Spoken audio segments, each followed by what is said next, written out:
National investigative agency यानी NIA है, उसने अपनी चार्जशीट में कहा कि लॉरेंस बिश्नोई अपना सिंडिकेट दाऊद इब्राहिम की तरह खड़ा कर रहा है। जैसे 90 के दशक में दाऊद इब्राहिम ने अपना सिंडिकेट खड़ा किया, ड्रग नेटवर्क के जरिए, एक्सटॉर्शन रैकेट के जरिए फायरिंग करवा के टेरराइज किया, उसके बाद एक बड़ा गैंग खड़ा किया। ठीक उसी तरह से लॉरेंस बिश्नोई ने भी अपना सिंडिकेट खड़ा कर लिया है। उसके गैंग में 700 से ज़्यादा शूटर हैं जो 5 राज्यों में सक्रिय हैं और उसका नेटवर्क 5 देशों तक फैला हुआ है, कनाडा, ऑस्ट्रेलिया, इटली, यहाँ तक कि मुझे याद है कि जो लॉरेंस बिश्नोई गैंग का एक विरोधी गैंग का मेंबर फिलीपींस में था। गोल्डी बरार ने फिलीपींस में शूटर भेजा और उसका मर्डर कराया। तो लॉरेंस बिश्नोई ने जेल में रहते हुए पूरी प्लानिंग काफ़ी लंबे वक्त से की। उसने दिमाग लगाया। पहले लॉरेंस बिश्नोई और उसका गैंग सिर्फ पंजाब और कुछ राजस्थान के हिस्सों तक फैला हुआ था। जेल में रहते हुए लॉरेंस बिश्नोई ने अपने शातिर दिमाग से दिल्ली में गोगी गैंग से दोस्ती की, हरियाणा में संदीप उर्फ काला जठेड़ी से दोस्ती की। इस तरह से अलग अलग राज्यों के गैंगस्टर से हाथ मिलाया और उसके बाद जो ये गैंग है ये पूरे देश में फैल गया। आज की डेट में राजस्थान में बात कर लीजिए, महाराष्ट्र में बात कर लीजिए। महाराष्ट्र का ही जो मॉड्यूल है उसी मॉड्यूल ने जो लॉरेंस बिश्नोई गैंग का महाराष्ट्र मॉड्यूल जो खड़ा किया है लॉरेंस बिश्नोई ने, उसी मॉड्यूल ने बाबा सिद्दीकी के मर्डर में बड़ी भूमिका निभाई। पुणे के जो 2 गैंगस्टर हैं वो अभी भी फरार चल रहे हैं। तो लॉरेंस बिश्नोई ने इस तरह से अलग अलग जो गैंगस्टर हैं, संदीप उर्फ काला जठेड़ी, जितेंद्र गोगी, बाकी अलग अलग राज्यों के जो गैंगस्टर हैं उनसे हाथ मिलाया और इस तरह से अपना जो गैंग है वो काफ़ी बड़ा कर लिया। अब देखिए, ब्रह्मचर्य का जीवन की बात करें तो इस गैंग के लोग कभी लड़कियों से कोई बातचीत नहीं करते। लॉरेंस बिश्नोई की खुद कभी कोई गर्लफ्रेंड रही नहीं है।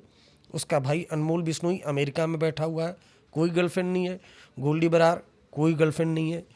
ये लोग पूरी तरह से, चूँकि अगर किसी भी गैंग या किसी भी क्रिमिनल से कोई लड़की कांटेक्ट में आती है तो जो एजेंसी है वो अगर गैंगस्टर कोई फ़ोन का इस्तेमाल नहीं करते तो उस लड़की का फ़ोन इंटरसेप्शन पे लगाते हैं और लड़की के जरिए गैंगस्टर तक पहुंचने की कोशिश करते हैं। पूरी तरह से ब्रह्मचर्य का जीवन जीता है। नवरात्र या कोई भी नवमी होती है उसमें 9 दिन का व्रत रहता है। यहाँ तक कि भी जो दशहरा चल रहा था, जब बाबा सिद्दीकी का मर्डर हुआ, तब वो नवरात्र में वो 9 दिन का उसने मौन व्रत रखा हुआ था और ये मैसेज सब जगह पहुंच जाता है। और ये भी माना जाता है कि जब जब लॉरेंस बिश्नोई मौन व्रत रहता है उसका जो गैंग है वो किसी बड़े कांड को अंजाम देता है और इस बार भी ऐसा ही देखने को मिला है। अब बात की जाए तो लॉरेंस बिश्नोई क्या मोबाइल फ़ोन का जेल में इस्तेमाल करता है, तो मैंने खुद ने इस बात का खुलासा किया था सबसे पहले सबूतों के साथ।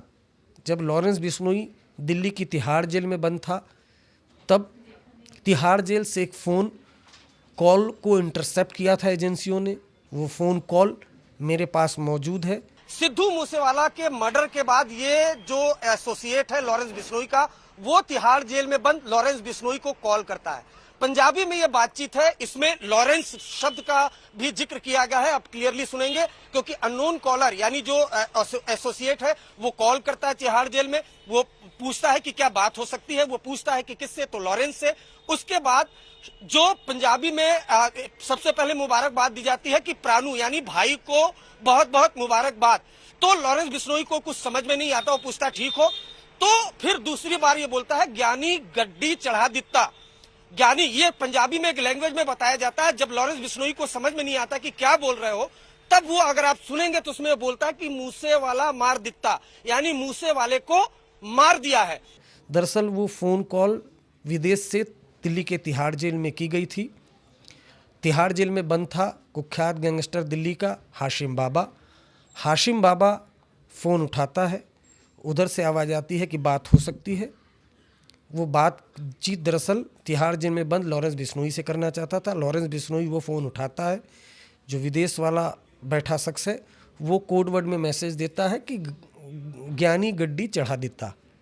लॉरेंस बिश्नोई बोलता है कि क्या, तब वो बोलता है कि सिद्धू मूसावाला मार देता, यानी सिद्धू मूसावाला को मार दिया गया। यानी गोल्डी बराड़ अमेरिका में बैठा है, वो सिद्धू मूसावाला का मर्डर कराता है मर्डर के बाद जो चीफ है इस गैंग का लॉरेंस बिश्नोई को तिहाड़ जेल में बाकायदा फ़ोन करके मैसेज दिया जाता है कि सिद्धू मूसेवाले को मार दिया जाता है। यानी ये जो ऑडियो कॉल है ये इस्टेब्लिश करता है कि लॉरेंस बिश्नोई जिस भी जेल में रहता है मोबाइल फ़ोन का वो इस्तेमाल करता है। अब मोबाइल फ़ोन का इस्तेमाल या फिर किसी भी फ़ोन सुख सुविधाएं कैसे मिलती हैं, तो इसका नतीजा है करप्शन।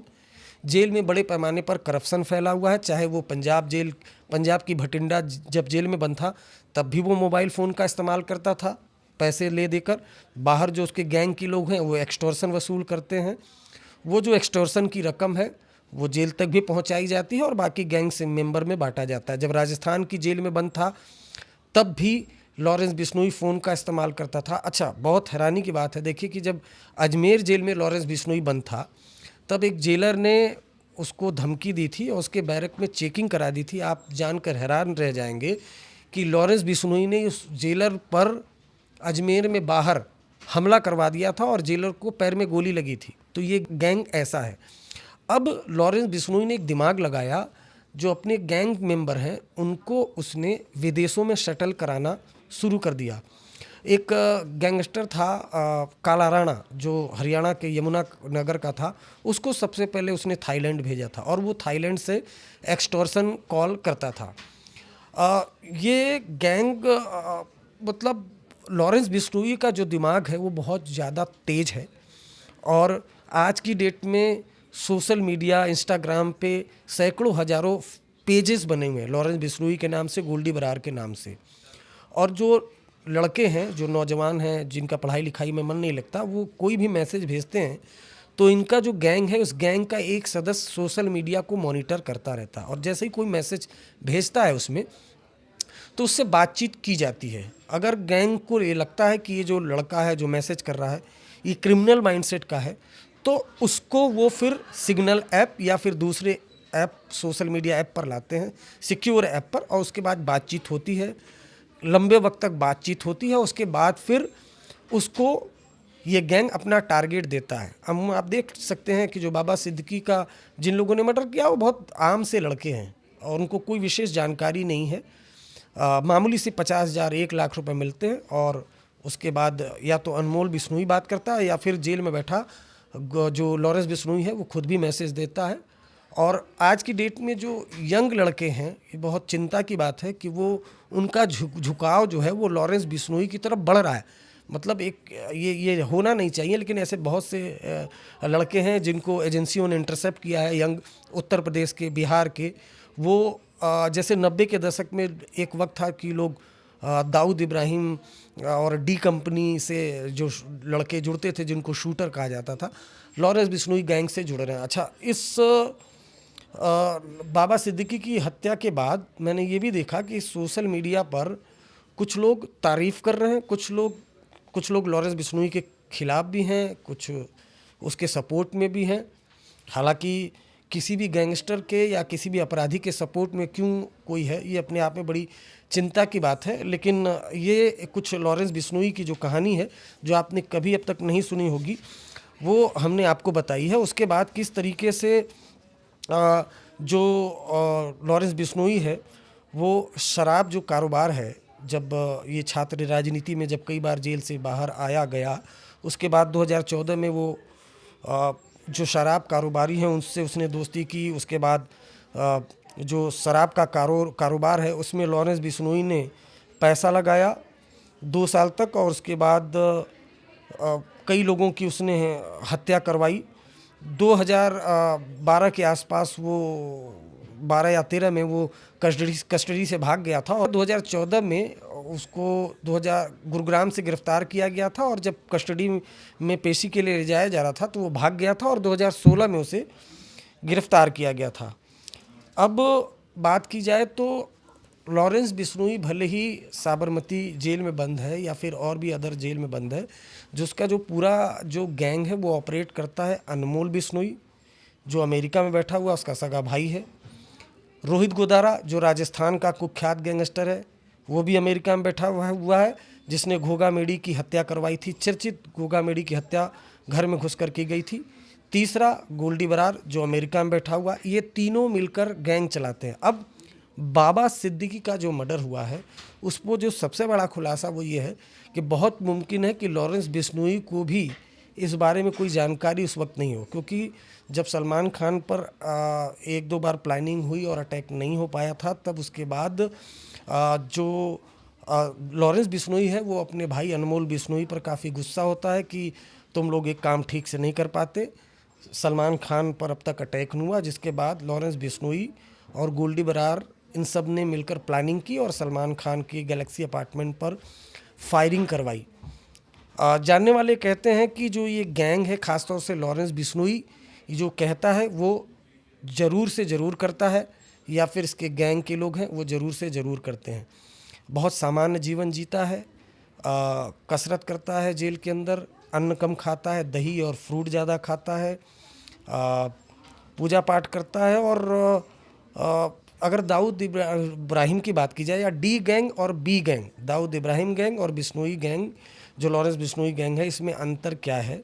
इसमें अंतर ये है कि समानता सबसे पहले हम आपको बताते हैं। दाऊद इब्राहिम के पिता भी पुलिस में थे, लॉरेंस बिश्नोई के भी पिता भी पुलिस में थे।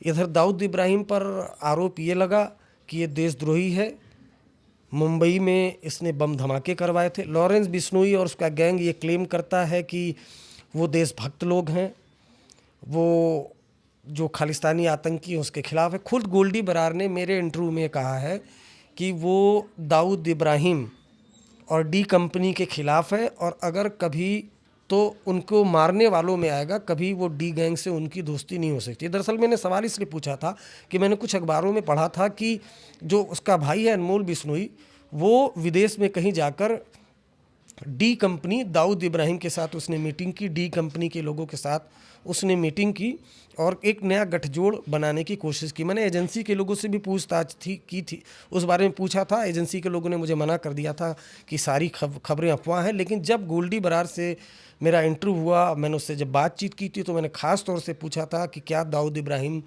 से या डी गैंग से आप लोगों का कोई लेना देना है, जिसके बाद गोल्डी बरार ने साफ साफ कहा था कि दाऊद इब्राहिम, डी कंपनी, ये वो लोग हैं जिन्होंने हमारे देश में आतंकवादी हमले करवाए, बम धमाके कराए, उनसे हमारा कोई लेना देना नहीं है। कभी अगर हमारा नाम आएगा तो इनके मारने वालों में आएगा।